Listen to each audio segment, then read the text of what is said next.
Great. Good afternoon, everyone. It's a pleasure to be here. I'm Torricke-Barton, Director at the Brunswick Group in London. This is the session on reaping the rewards of the digital revolution. So if you're not here for that session, time to depart. We're joined by two very distinguished guests today. On my left, we have Ángel Gurría, who is the Secretary General of the OECD. On my right, we have John Lepore, who is General Counsel for Policy and Advocacy at Mastercard in New York. And we're going to have a great discussion today. Before we get started, I've been given one piece of housekeeping information to pass on. We encourage everyone to tweet using the official hashtag Tatra Summit 18. At least in this room, we are going to fully embrace the digital revolution. So we look forward to seeing all of your tweets. We're going to spend about 15 minutes with the discussion on the panel, and then we're going to open up for questions, which I'll try to take two at a time, just to keep things efficient. So please do think of your questions for our guests here. Great. So Ángel, thank you very much for being here. I guess my first question for you is, within the tech industry, where I've spent the last decade, often governments have a bad reputation for embracing new innovations. They're often caricatured as being very much behind the times when it comes to new technologies. From your experience and in your role, what is government getting right about the digital revolution today, and what are the biggest challenges still to deal with that keep you up at night? I think the regulated are always ahead of the regulators.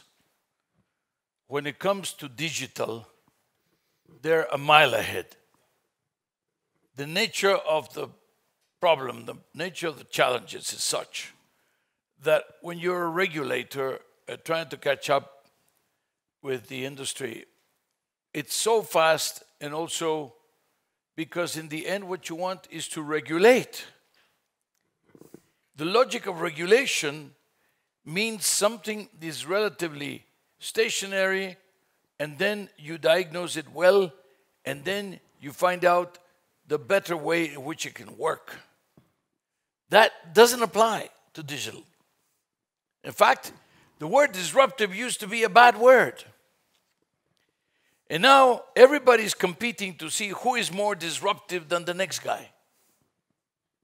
You know, you've been there. Well, it's interesting, because I always advise people not to talk about disruption. Well, but you're probably the exception, because actually people advertise that they are so disruptive, you know, when it comes to...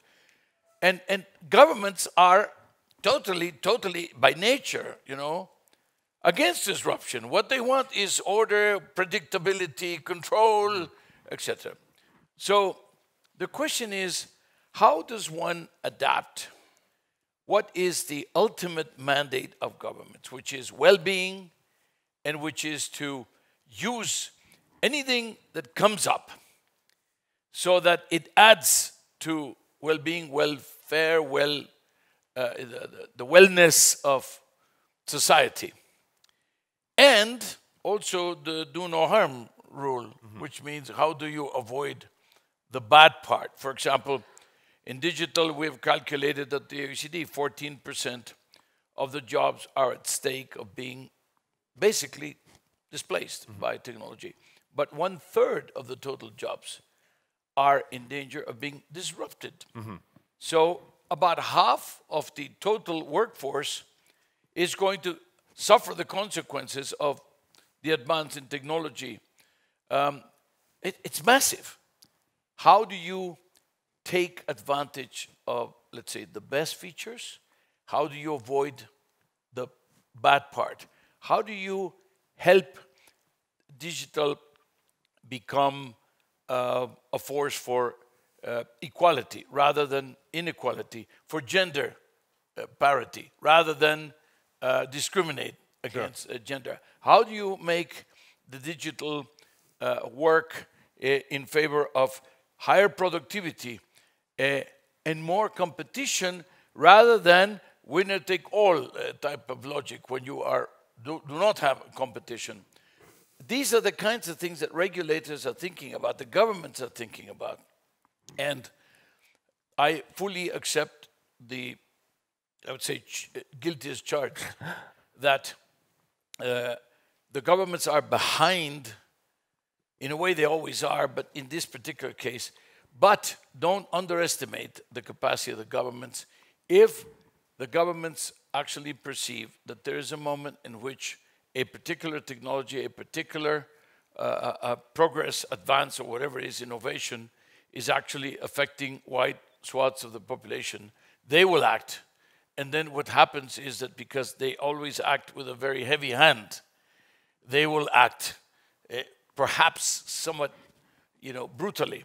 So the way not to have this happen is precisely, rather than either ignore the regulators or poke fun at the regulators, whatever, I would say try to educate the regulators in what the involvement. Listen to the regulators in terms of what they would like to achieve, and also listen to society at large, because in the end, the regulators are going to be speaking on behalf of society, on behalf what they understand is their job is going to be about that. So the promotion of the technology, the information about the technology, access to the technology, so that it is not just the privilege of a few that can benefit from it.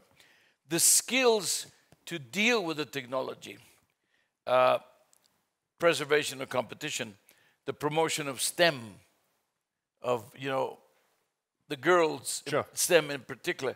All these are public policy issues, and all can be better achieved with full cooperation and coordination with the industry itself. Well, let's actually... Not only with the digital, but also with all the companies that use the technology. Sure. Let's bring in John to hear from one of those industry voices. So how does Mastercard view this future?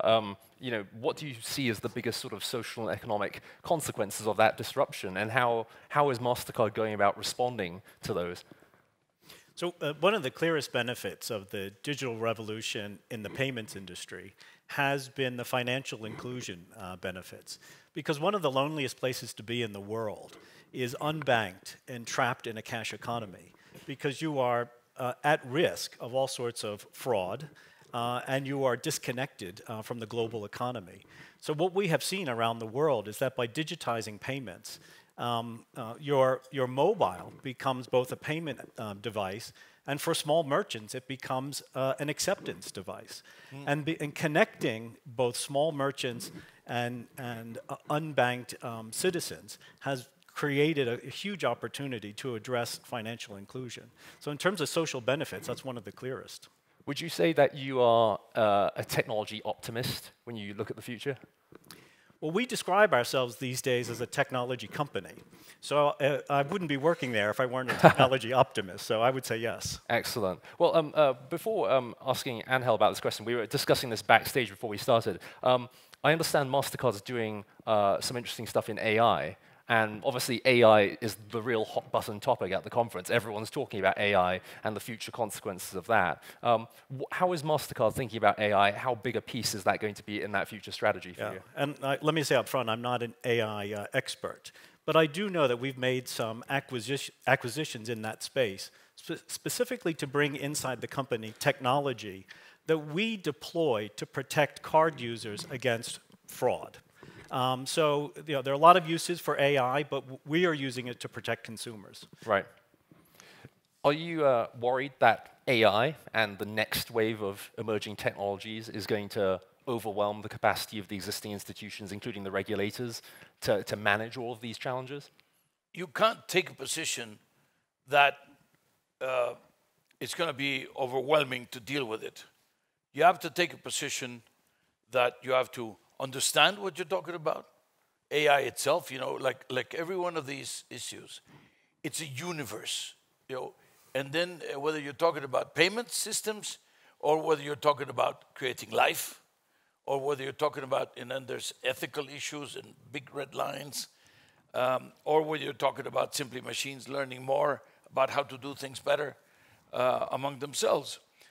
So the question then again is, governments have to understand what is involved.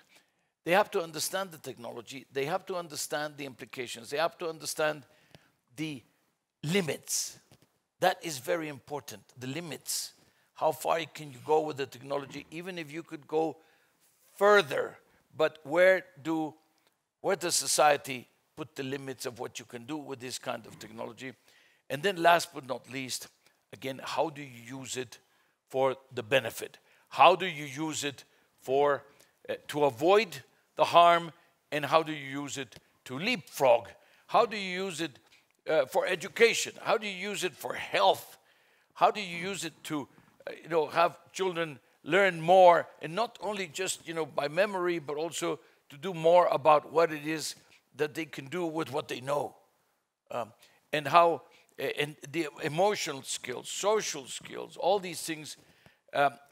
And AI can help a lot. Digital in general, technology in not just of cyber type, but also in general technology, advances in technology, and then last but not least, the ultimate, the cutting edge, which is could be AI. So basically, I would not take the view that the question is overwhelming or not overwhelming. The question is, how do you approach the challenge? Today, governments have an enormous challenge.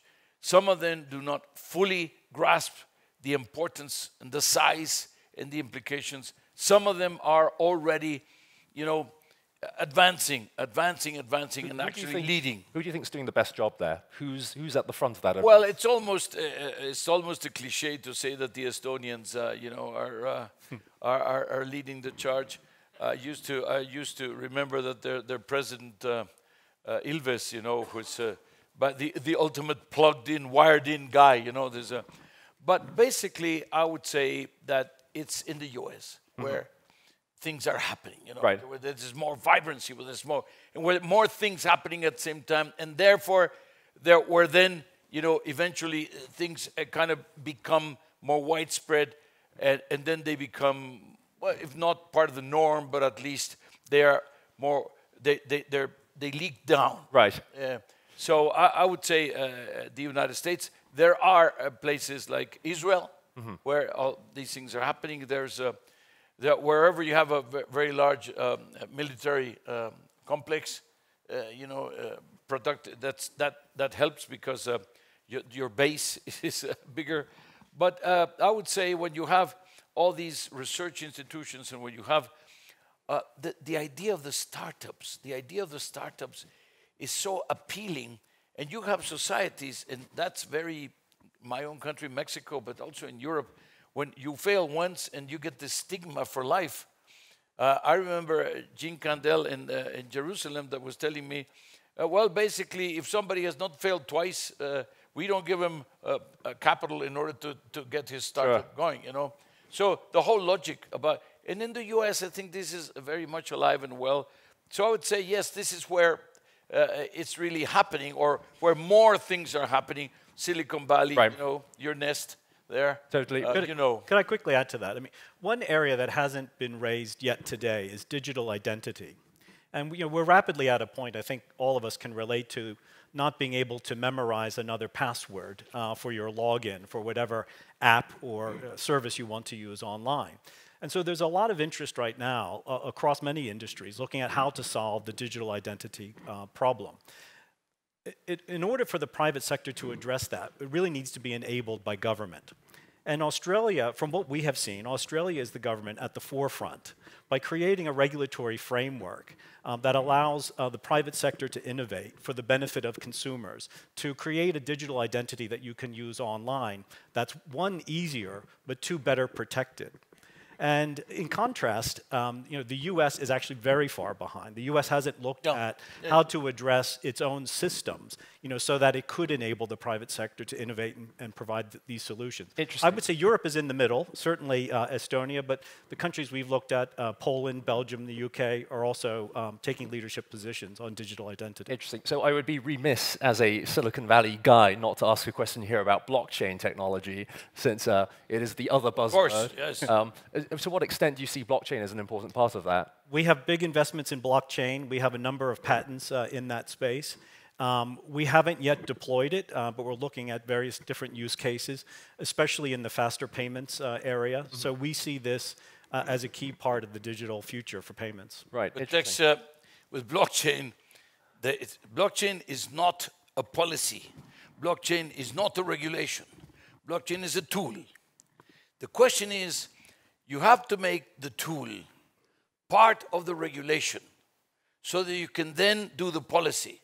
And that can only be done by government, sure. You know, no matter how much you... Absolutely. Which has been the big problem with blockchain, yeah. A lot of utopian thinking. And this is the problem. The other day I was... we had at the OECD 2 or 3 full days of blockchain. You know, we were blockchain up to here. And everybody was... And there were people who... carriers, people who handle ports, people who handle 100 million banking accounts. All of them said, it's fantastic, it works. But if I don't convince Vincent, said the banker, and if I don't convince the port authorities, and if I don't convince the notary publics to give up the stamping of the thing, and the green copy, and the blue copy, and the yellow copy, and the pink copy, in order to deliver the bills of lading and things like that, then I will have to do everything twice. So instead of saving money, I will be actually adding to the cost. So I'm doing it to prove that it works, but if it does not become a regulation, then it will not work. And that is the part of the governments. That's where the governments have to catch up with the technology. And of course, they will be fought by the lawyers, they will be fought by the notary publics, they will be fought by, you know, but all the powers that be. But that's where we're going, and holding back on that will only delay, you know, and the ones who are moving faster are going to be the ones who get the advantage. Right, absolutely. One question is around how the OECD itself is using technology internally. So I used to be at the UN before I went to Silicon Valley, and we used to go to a lot of conferences where people would talk about innovation and technology, and I would always think I'm back in the office struggling to use Lotus Notes to do my email, this ancient tool that had been bought by the UN and was on this decade-long deal, which seemed absolutely ridiculous. I got a pop-up every few minutes saying, would you like to upgrade to Firefox as a browser, which had not been invented when this thing was launched. How is the OECD internally using technology to modernize and to innovate and really keep pace with all the things that are happening in the world? I think if we could walk the walk rather than talk the walk, I think we're better at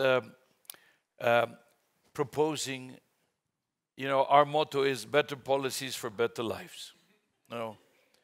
And we are much better at proposing to our countries, member countries and other countries that come to us, what can I do about this and that? We're better than what we do. I think the world of technology is particular in the sense that that is where the gaps are greater. And I would say that we are perhaps like the UN. Well, no, nothing is like the UN. No, nothing is like the UN in many ways, good and bad and everything. But I would say that because we are a smaller outfit and we can shape up, you know, faster, and we got a lot of people who are working on these issues. You know, we're trying to see how we apply blockchain to ourselves, and we are applying with it. But I would say that we would be, yes, a certain distance behind our own recommendations, let's say, in terms of whether we practice that internally. Very interesting. So I'd love to open this up to questions. I'm sure there'll be lots of questions here. So I'll take 2 at a time. The lady here.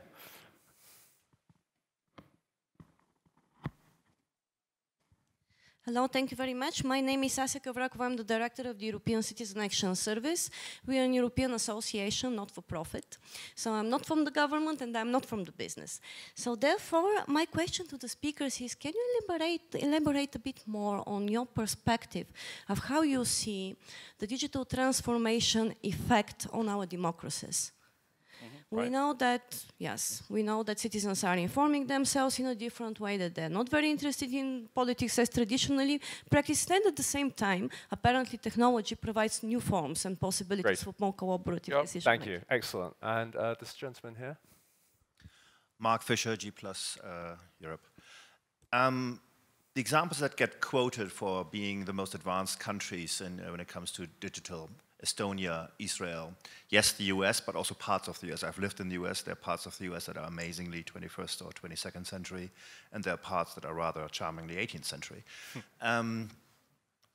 Obviously, technologically, there is a systemic problem in reforming large countries just because of the cost of investment. And also, actually coming from Germany, as you probably hear from my accent, it's also actually there's a barrier in fully embracing the digital revolution in countries that already have the most modern infrastructure of the last pre-digital age, because of course there's a lot of investment that basically becomes useless and you don't want to let it go.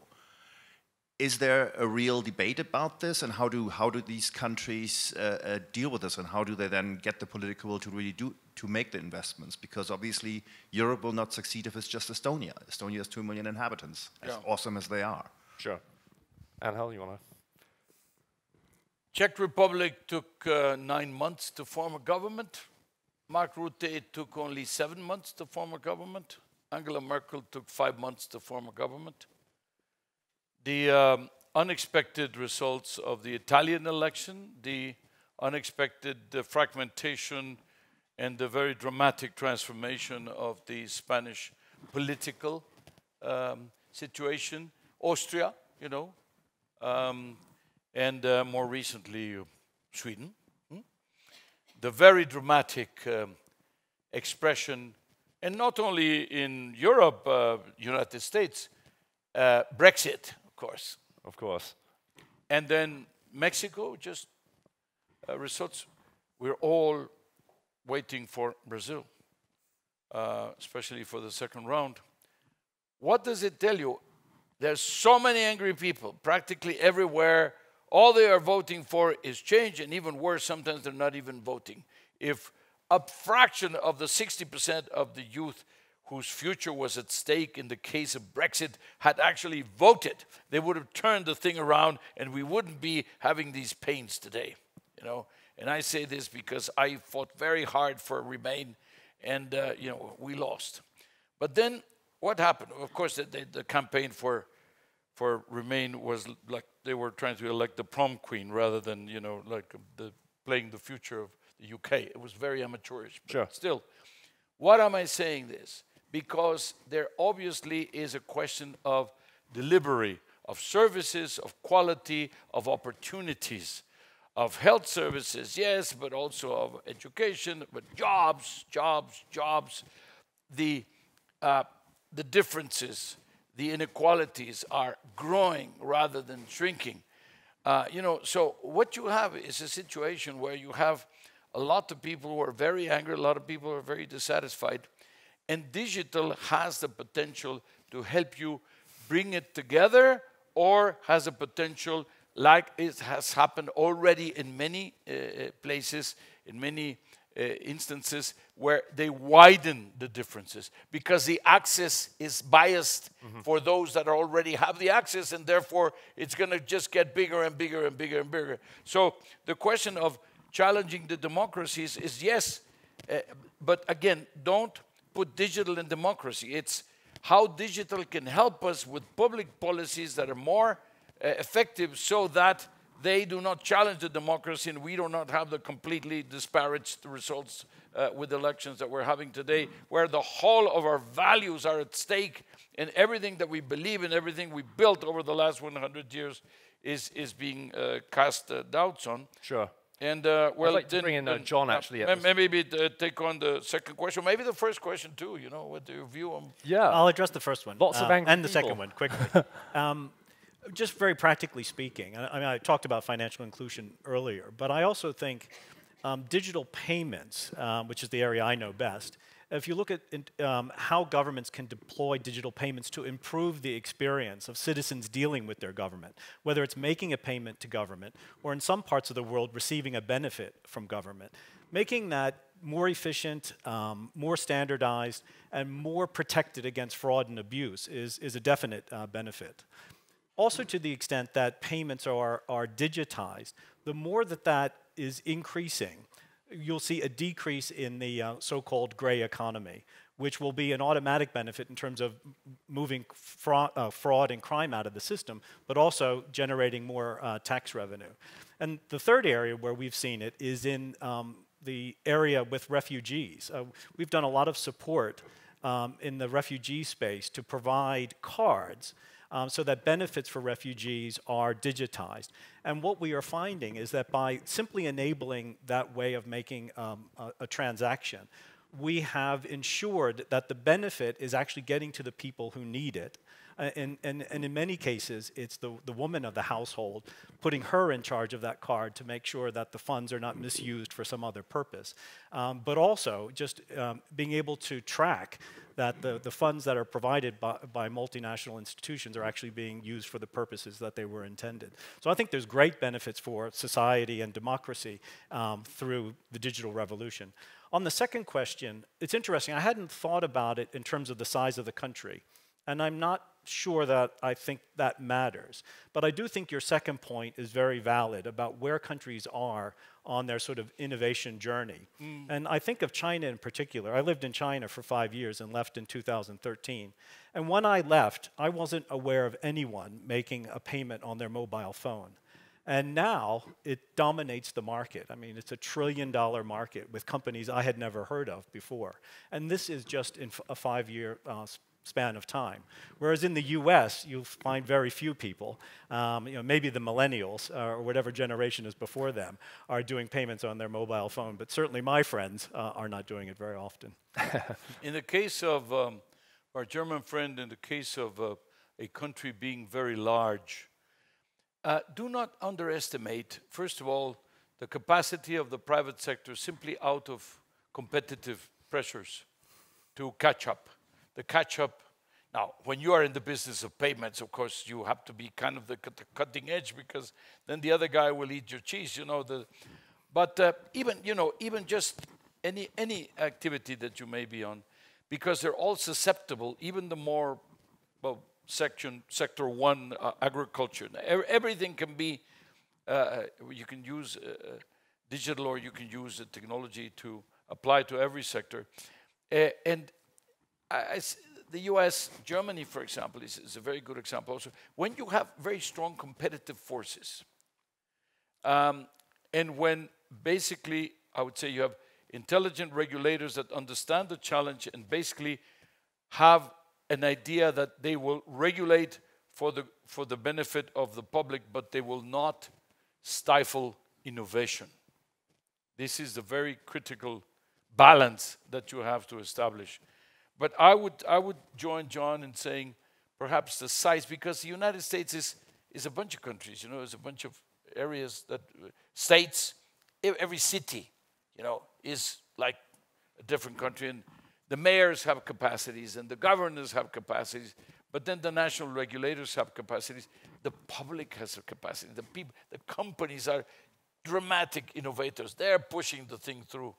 So I would say that the more vibrant, the more modern, and then of course, as you said, you have 18th century things happening in, but 22nd century things out. But it will tend to move ahead. Smaller countries, yes, you're right. You know, Estonia is fantastic, but it's not necessarily representing what's going to happen with Europe or with the rest of the world. But it's interesting that you can have a community that can actually have that happen. Sure. Let's open it up to 2 more questions. Here.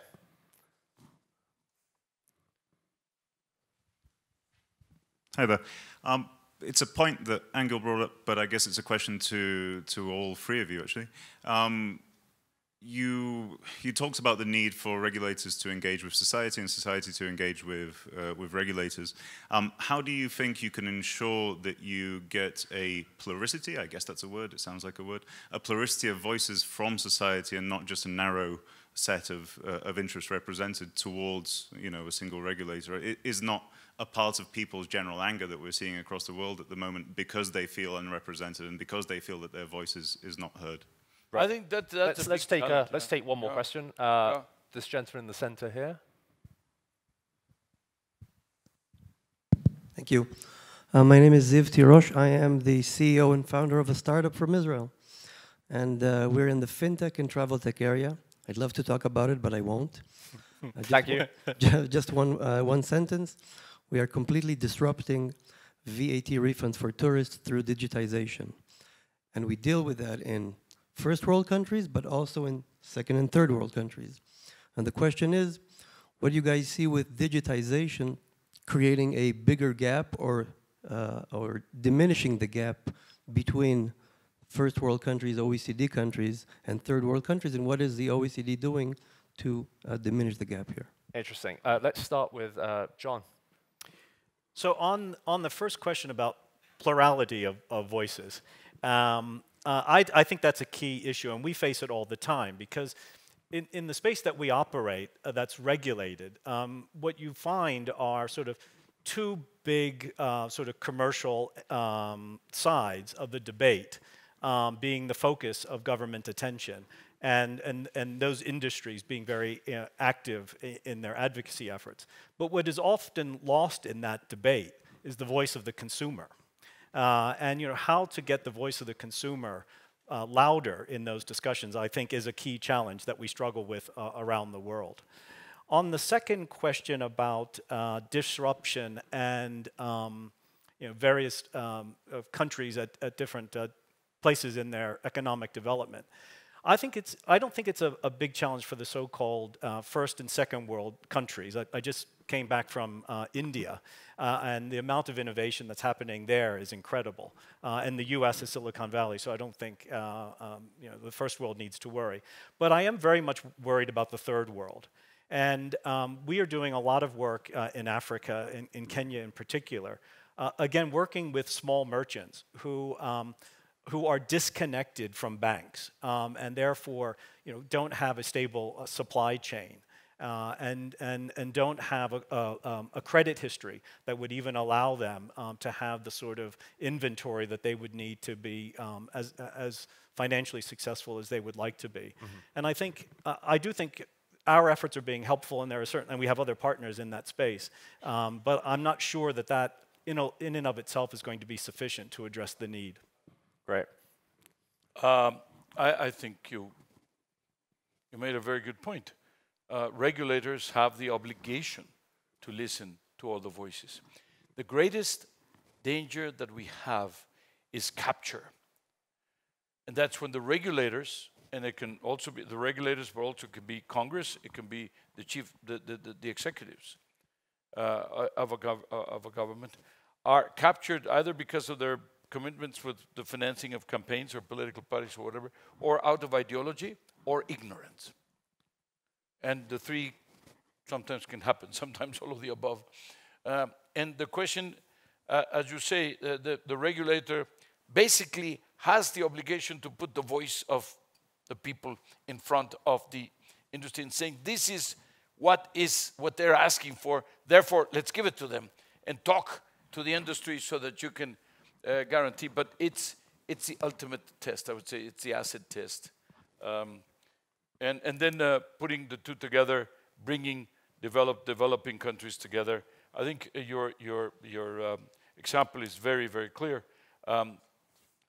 India has just used the technology for 1.1 billion people who had absolutely, most of them, no identity. Even if you had checks for them, you couldn't deliver it to them because you did not know what their name was and what if they had an address.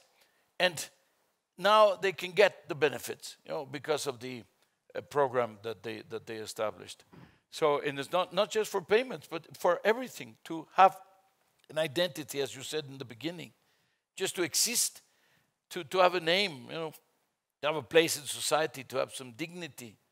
So this is some of the things that technology provides. Yes, I'm getting a irate person in my ear telling me we're out of time, but I want to take one last question if someone can keep it short, and we will ask both our panelists to keep the answer very brief. The lady right here. Erika Widegren, I'm the Chief Executive of Reimagine Europa. We are running a task force on democracy in a digital society. And the Cambridge Analytica Facebook scandal raised a great opportunity, because all of a sudden regulators across Europe, and I think across the world, are ready to start regulating and also to do quite original and quite bold moves. So we're running this program headed by Professor Manuel Castells, who's been working on these issues for over 30 years.